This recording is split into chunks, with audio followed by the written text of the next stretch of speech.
प्रश्नावली 4.5 कक्षा 12वीं की गणित एनसीईआरटी, जिसमें दिया है कि प्रश्न 5 से 11 में दिए गए प्रत्येक आव्यूह के व्युत्क्रम जिनका अस्तित्व हो ज्ञात कीजिए। तो प्रश्न 5वां है, तो आव्यूह में दिया है 2 ऋण 2 4 3, तो माना आव्यूह ए बराबर 2 ऋण 2 4 और 3। यह हमने आव्यूह ए बराबर ज्ञात कर लिया। हमको ज्ञात करना है इसका व्युत्क्रम यानी ए इनवर्स। तो ए इनवर्स कब ज्ञात होता है? ए इनवर्स बराबर होता है एडजॉइंट ए बटे सारणिक ए। तो इसमें हम सारणिक ए का मान ज्ञात करें पहले। यदि सारणिक ए का मान 0 के बराबर आता है तब इसके व्युत्क्रम का कोई अस्तित्व नहीं है। यदि सारणिक ए का मान 0 आ गया तब।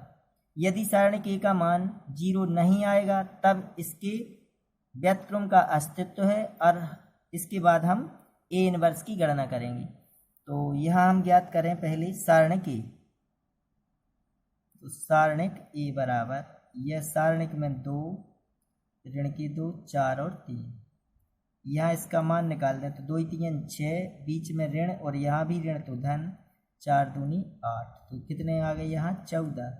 तो चूंकि सारणिक ए बराबर नहीं है 0, जब सारणिक ए का मान 0 के बराबर नहीं है तो इसलिए ए इनवर्स का अस्तित्व है। ए इनवर्स का अस्तित्व है तब एडजॉइंट, फिर ए इनवर्स कब ज्ञात होगा? जब हम पहले इसके एडजॉइंट ए निकालें। तो एडजॉइंट सहखंडज की गणना करें, एडजॉइंट ए की गणना। तो पहले ज्ञात करें ए11। ए11 का मान किस प्रकार निकालना है? जैसे यहाँ से ए11 निकलेगा, यह पंक्ति छूट जाएगी और यह स्तंभ, 11 में आ जाएगा धन, तो धन की क्या आगे 3 आ जाएंगे यह। अब ए12 का मान निकालेंगे तो पहले तो ऋण 1 और 2 3, ऋण 1 पर 3 की घात यानी ऋण आ जाएगा। तो 13 में यह 12 में यह और यह छूट जाएगा, यहाँ बचेंगे 4 यानी ऋण के 4। यहाँ आएंगे 21 में भी ऋण आएगा, तो 21 यह है, तो यहाँ यह है, तो यह छूट गया, तो ऋण के 2 और ऋण यहाँ पहले से है, तो यहाँ भी ऋण के 2, तो ऋण का धन के 2 आ जाएंगे। यहाँ ए22 का मान निकालें, 22 का मान तो धन आ जाएगा, 2 और 2 4, 22 में यह 22, तो यह और यह छूट गया, धन के 2 बच जाएंगे। तो एडजॉइंट ए जो आया है वो आ जाएगा ए11, ए12, 21, ए22। इसका मान हो जाएगा 11 का मान है 3, 12 का ऋण के 4, 21 का 2, 22 का भी 2। तो अब निकालना है ए इनवर्स। तो ए इनवर्स बराबर एडजॉइंट ए बटे सारणिक ए।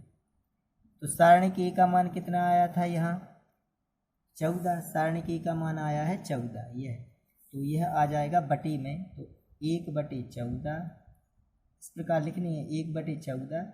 अब एडजॉइंट ए का मान रखते हैं अपन 3, 2, ऋण के 4 और 2।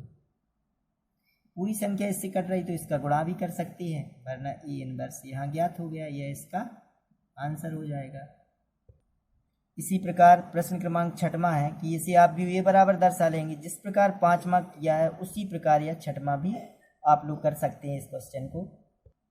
इसका प्रश्न क्रमांक है 7 कि आप भी दिया है, तो माना आप भी ए बराबर, तो पहले तो हम ए इनवर्स ज्ञात करना है, तो पहले तो सारणिक ए ज्ञात करें। तो सारणिक ए, तो इसमें भी सारणिक लगाएंगे 1 0 0 2 3 2 4 0 और 5। इसमें हम सारणिक का मान किस प्रकार ज्ञात करते थे? यहाँ हम C1 का प्रसार कर सकते हैं या R1 का या R3 का भी, तो जिसमें ज़्यादातर 0 मिले उसका प्रसार करते हैं, या हम किसी का भी प्रसार करके इसमें सारणिक का मान ज्ञात कर सकते हैं। तो यहाँ हम C1 का प्रसार करने पर, तो पहले तो आ जाएगा 1, यह सारणिक में, यह स्तंभ और पंक्ति छूट जाएगी, 2 0 4 और 5। अब ऋण यह 0 आएगा, और जिस इसमें सारणिक में कोई भी मान आएगा तो 0 में गुणा तो 0 ही बन जाएगा, फिर इसके बाद यह 0, अब जीरो लेंगे तो यह और यह छूट जाएगा, जे बचेंगे। इसका जो हल आएगा उसका लास्ट में जीरो में ही गुणा होना है, तो जीरो आ जाएगा। तो एक इसमें गुणा करें, 2 पंचे 10 ऋण 4 शून्यम 0, तो ये कितने आ जाएंगे 10। चूंकि सारणिक ए का मान आया है 10 जो कि जीरो के बराबर नहीं है, चूंकि सारणिक ए बराबर नहीं है जीरो, इसलिए ए इनवर्स का अस्तित्व है। अब यदि ए इनवर्स का अस्तित्व है तब ए इनवर्स ज्ञात करना पड़ेगा। तो पहले तो ए इनवर्स के लिए एडजॉइंट ए चाहिए, तो एडजॉइंट ए की गणना।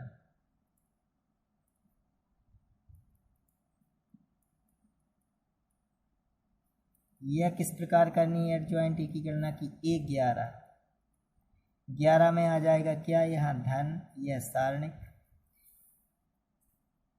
ये 11 है तो यह और यह छूट जाएगा, 2 0 4 5, 2 0 4 और 5, तो यहाँ तो धन है। इसके पहले भी हमने हल किए हैं ए 11 12 यानी सहखंड की गणना, तो 2 पंचे 10 और 4 शून्यम 0 बराबर आ जाएंगे 10। अब यहाँ ए 12 का मान निकालें, 12 में आएगा ऋण। अब सारणिक, तो इसमें सारणिक 12 यह है, तो यह पंक्ति और स्तंभ छूट जाएगा, 0 0 4 और 5, 0 0 4 5, तो इसका यह ऋण, यहाँ 5 शून्यम 0 4 शून्यम 0 बराबर 0 ही आएगा। यहाँ ए 13 का मान निकालें, 13 में आएगा धन 13, तो यह 13 का जब मान निकालेंगे अपन 13, तो यह और यह छूट जाएगा, 0 0 2 और 0 0 0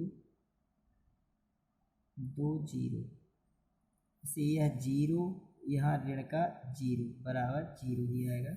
यहाँ ए 21 में आएगा ऋण। अब सारणिक, तो 21 का मान किस प्रकार निकालेंगे, यह 21 है, यह पंक्ति और स्तंभ छूट जाएगा, 2 3 0 5, 2 3 0 5, 2 3 0 5। अब इसका हल करें तो ऋण 5 दूनी 10, यहाँ 3 शून्यम 0 बराबर आ जाएंगे ऋण के 10। अब यहाँ ए 22 का मान निकालें, 22 का मान हो जाएगा धन। इसी प्रकार इसके जो 8वां 9वां 10वां और 11वां क्वेश्चन है वो भी इसी प्रकार बिल्कुल सेम करने हैं। 22 का मान निकालेंगे तो 22, यहाँ देखें अपन 22 कहाँ है, यह, तो 22 यह है, तो यह पंक्ति स्तंभ छूट जाएगा, 1 0 3 5, 1 0 3 5, 1 0 3 और 5, इसका मान निकालें तो 5 एकम 5, 3 शून्यम 0 बराबर 5। अब यहाँ ए 23 का मान निकालें, 23 में आ जाएगा यहाँ ऋण, यह सारणिक, तो 23 कौन सा है, यह है 23, तो यह पंक्ति और स्तंभ छूट जाएगा, 1 2 0 0, 1 2 0 0, किसी भी पंक्ति या स्तंभ के सभी अवयव अगर शून्य बन रहे तो सारणिक का मान भी शून्य ही होगा, तो इसका मान शून्य आ जाएगा। यह ऋण 1 शून्यम 0, यहाँ 0 बराबर 0 ही आएगा। अब इसके बाद यहाँ से हल कर दें,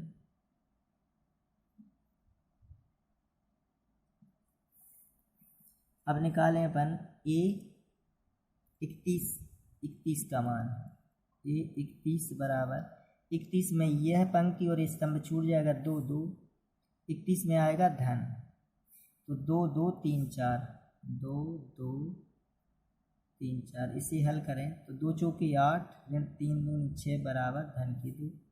ए 32 बराबर 32 में आएगा ऋण, सारणिक 32 है तो यह स्तंभ और यह पंक्ति छूट जाएगी, 1 0 3 4, 1 0 3 4, तो यहाँ ऋण, यहाँ 4 एकम 4, 3 शून्यम 0 बराबर ऋण के 4। ये 33 बराबर 33 का मान यहाँ धन आ जाएगा, 33 तो यह और यह छूट जाएगा, 1 0 2 2, 1 0 2 और 2, सारणिक का मान निकालें, 2 एकम 2, ऋण 2 शून्यम 0 बराबर 2। अब यहाँ एडजॉइंट ए आएगा जो वो हो जाएगा ए 11, ए 12, ए 13, 21, 22, 23, 31, 32, 33, तो इसके मान रख दें अपन। A11 का मान कितना है? A11 का मान है 10, 12 का मान 0, तो 10 0, फिर 13 का मान है 0, फिर 21 का मान है ऋण के 10, 22 का मान 5 और 23 का मान 0। 31 का मान आया है कितना? 31 का मान आया है 2, यहाँ 32 का ऋण के 4 और 33 का धन के 2। तो यह एडजॉइंट ए आ गया। अब ए इनवर्स बराबर होता है एडजॉइंट ए बटे सारणिक ए। तो सारणिक ए का मान कितना निकला था? 10, तो यहाँ आ जाएगा 1/10 और यह रखते हैं अपन एडजॉइंट ए का मान जो अभी निकाला है कि 10 ऋण के 10, 2 0 5 ऋण के 4 0 0 और 2। इसका आंसर यह भी लिख सकते हैं, 1/10 का अपन इसमें गुणा भी कर सकते हैं। इसका आंसर लिख देता हूँ, यह आ गया ए इनवर्स। इसी प्रकार प्रश्न 8, 9, 10 तीनों क्वेश्चन एक से हैं और इसी प्रकार है जिस प्रकार 7वां क्वेश्चन किया है उसी प्रकार है प्रश्न क्रमांक 11। तो 11 हम यह कर रहे हैं कि आप व्यू दिया है तो माना आप व्यू ए बराबर, तो पहले तो हम ए इनवर्स जब ज्ञात कर सकते हैं, ए इनवर्स का अस्तित्व कब होगा? जब सारणिक ए का मान 0 के बराबर ना हो। तो पहले हम सारणिक ए ज्ञात करें, तो यह सारणिक में दर्शा लिया हमने आप व्यू को। तो यहाँ हम R1 का प्रसार कर सकते हैं और C1 का। तो C1 के सापेक्ष प्रसार करने पर, तो यहाँ C1 के सापेक्ष प्रसार करेंगे तो यह एक यह सारणिक यह छूट जाएगा, यह पंक्ति और स्तंभ। तो यहाँ बच जाएगा cos अल्फा sin अल्फा और ऋण के cos अल्फा। अब यह ऋण 0 और धन के 0, तो इसका मान निकालें तो एक का गुणा करेंगे तो कोई अंतर नहीं, कास का कास अल्फा में, तो ऋण के कास वर्ग अल्फा और ऋण के साइन वर्ग अल्फा, क्योंकि यहाँ ऋण लग जाएगा। ऋण कामन निकाल दें तो बच जाएगा कास वर्ग अल्फा धन साइन वर्ग अल्फा। इसका मान हो जाएगा 1, तो ऋण का 1। चूँकि सारणिक ए का मान 0 के बराबर नहीं है, चूँकि सारणिक ए बराबर नहीं है 0, इसलिए ए इनवर्स का अस्तित्व है।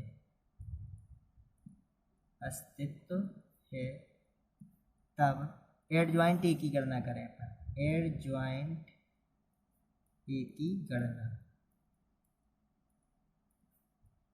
तो पहले A11 निकालें। A11 निकालेंगे तो पहले यह 11, तो यह और यह छूट जाएगा, क्या बच जाएगा? इसका इसमें गुणा, 11 में आएगा धन, क्योंकि 1 और 1 2 सम संख्या, तो धन अब आ जाएगा कितना? कास अल्फा साइन अल्फा या साइन अल्फा और ऋण के कास अल्फा। तो इसका मान निकालेंगे तो ऋण के कास वर्ग अल्फा यहाँ ऋण के साइन वर्ग अल्फा, तो बराबर ऋण कामन निकल आएगा, तो यहाँ आ जाएगा ऋण का 1। अब इसी प्रकार A12 लेंगे जब जी वाला, तो यह छूट जाएगा यह, तो यह यहाँ 2 इसके दोनों 0 मिल रहे हैं स्तंभ में, तब इसका मान हो जाएगा 0। यह अपन निकाल के दिखाते हैं। ऋण यहाँ 0 यहाँ 0 यहाँ साइन अल्फा और ऋण के कास अल्फा। अब पहले तो यह ऋण, तो इसका 0 बन गया, यहाँ भी ऋण का 0 बराबर 0 ही आएगा। यहाँ A13 का मान निकालें, 13 में क्या आएगा? यह 13, तो यह छूट जाएगा, यह 2 0 फिर आ रहा है तो फिर 0 बन जाएगा। इसका मान 13 में आएगा धन, लेकिन 0 0 और कास अल्फा और साइन अल्फा। इसका मान निकालें तो यह 0 ऋण 0 बराबर 0। अब इसके बाद निकालें अपन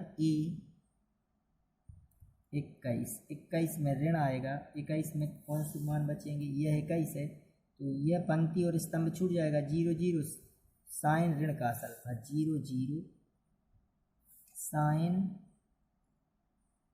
अल्फा ऋण कास अल्फा।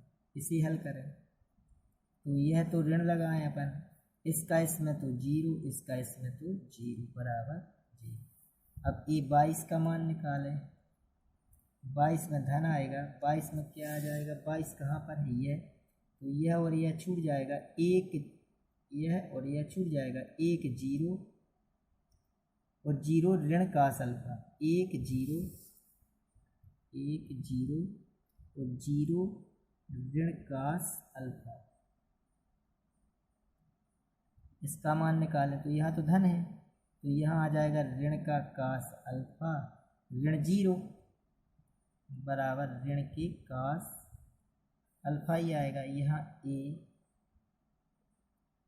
23 में ऋण आएगा 23, तो 23 का मान किस प्रकार निकालेंगे, यह है 23, तो यह और यह छूट जाएगा, एक जीरो जीरो साइन अल्फा, एक जीरो जीरो साइन अल्फा। तो पहले तो यह ऋण आ गया और एक का इसमें तो साइन अल्फा ऋण जीरो बराबर आ जाएगा ऋण का साइन अल्फा। अब इसके बाद यहाँ ए 31 निकालें, 31 में आएगा धन 3 और 1 4, 31 में यह है 31, तो यह और यह छूट जाएगा, तो बचेगा सारणिक में जीरो जीरो कास अल्फा और साइन अल्फा बराबर जीरो ही आएगा। ये 32 का मान इसका इसमें तो साइन अल्फा जीरो, तो ऋण की साइन अल्फा 33 का मान निकालेंगे, एक का कास अल्फा जीरो यानी कास अल्फा, तो एड ज्वाइंट ए निकालेंगे 11 12 13 21 22 23 21 32 33, यह इसके मान रख दिए 11 12 13, यह 11 12 13 इसकी मान रख दिए। इसी प्रकार 21 22 23 31 32 33 के मान रख दिए। तो ए इनवर्स बराबर होता है एड ज्वाइंट ए इंटू सारणिक ए, तो सारणिक ए का मान ऋण 1 है तो 1/1, यह हमने एड ज्वाइंट ए का मान रख दिया। यहाँ ऋण 1 आएगा, ऋण 1 का इसमें गुणा कर दें तो यह आ जाएगा ए इनवर्स बराबर, यह ऋण का है तो धन का, यह ऋण की है तो धन की, ऋण की तो धन की, ऋण की तो धन की, और यह कास हो गया ऋण का, तो यह ए इनवर्स की गणना हो गई।